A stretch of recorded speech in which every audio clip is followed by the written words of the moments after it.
અંકલેશ્વર નગરપાલિકા ડિસ્પેન્સરી ખાતે નગરપાલિકા દ્વારા દર્દીઓ માટે વિવિધ સુવિધાઓ ઉપલબ્ધ કરવામાં આવી છે।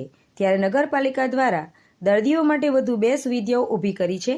ડિસ્પેન્સરી ખાતે ઇસીજી મશીન અને ચામડીના મસાક કણી તેમજ ઓપરેશન દરમિયાન વપરાતા કોતરી મશીનની સુવિધા ઉપલબ્ધ કરવામાં આવી છે। ત્યારે આજરોજ ડિસ્પેન્સરી ખાતે આ બંને મશીનનું નગરપાલિકા પ્રમુખ લલિતાબેન રાજપુરોહિત, કારોબારી અધ્યક્ષ નિલેશ પટેલ, ડિસ્પેન્સરી કમિટીના ચેરમેન હિરલબેન પટેલના હસ્તે લોકાર્પણ કરવામાં આવ્યું હતું। આ લોકાર્પણ પ્રસંગે ડિસ્પેન્સરીના medical officer doctor Digant Parmar, પાલિકાના સભ્ય સંદીપ પટેલ સહિતના સભ્યો અને શહેર ભાજપના પૂર્વ પ્રમુખ નરેન્દ્ર પટેલ સહિત હોદ્દેદારો તેમજ ડિસ્પેન્સરીના કર્મચારીઓ ઉપસ્થિત રહ્યા હતા।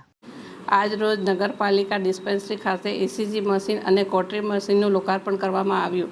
આગળ પણ અમે એવી સુવિધા ઉપલબ્ધ કરવાની ખાતરી રાખી છે, એનો પ્રજાજનોને લાભ લેવા વિનંતી।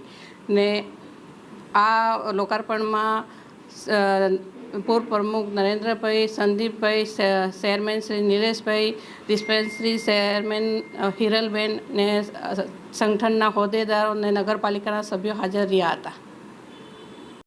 આજે ઇસીજી મશીન અને કોટરી મશીનનું નગરપાલિકાની ડિસ્પેન્સરી ખાતે લોકાર્પણ થયું। ઇસીજી મશીન દ્વારા નગરજનોને છાતીની પટ્ટી, જે સામાન્ય ભાષામાં જે લોકો જાણે છે તે કઢાવી શકશે, અને કોટરી મશીન દ્વારા ચામડીના મસા અને કણીનું નિવારણ થઈ શકશે। તેથી નગરજનોને વિનંતી છે કે લાભ લેવા આવે।